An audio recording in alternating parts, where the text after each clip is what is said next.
দিবেন।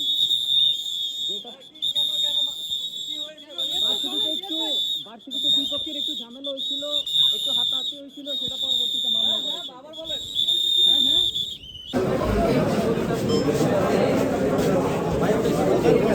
হেলমেট কাটছো কি ধরো পিছনে লাগো, সামনে গো কথা বলবে না।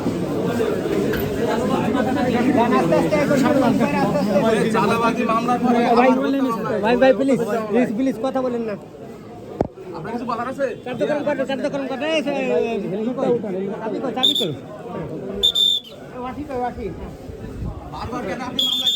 আচ্ছা, বিষয়টা হলো যে ভাই কথা বলি কারণ কথা বলতে দেন ভাই।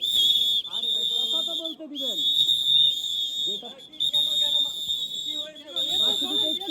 ভার্সিটিতে দুই পক্ষের একটু ঝামেলা হয়েছিল, একটু হাতাহাতি হয়েছিল, সেটা পরবর্তীতে মামলা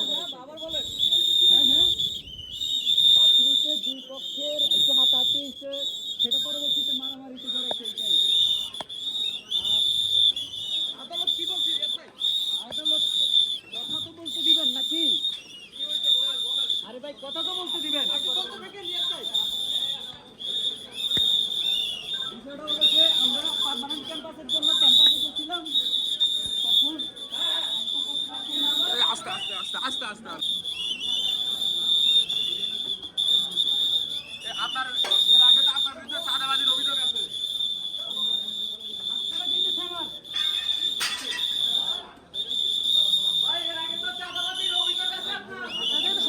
করেন আপনারা অবগত আছেন, আব্দুল রাজ্জাক বিন সুলাইমান রিয়াদ তিনি ইতিপূর্বেও তার বিরুদ্ধে অনেক চাঁদাবাজির মামলা আছে। তিনি 164 আদালতে দিয়েছেন এবং তাকে বিজ্ঞ আদালত এর আগেও ওই মামলায় গুলশান থানায় যে মহিলা এমপি, আওয়ামী লীগের মহিলা এমপি শাম্মী আক্তারের বাসায় মব সৃষ্টি করে চাঁদাবাজির মামলায় সেখানেও তাকে 5 দিনের রিমান্ড প্রার্থনা মঞ্জুর করা হয়েছে।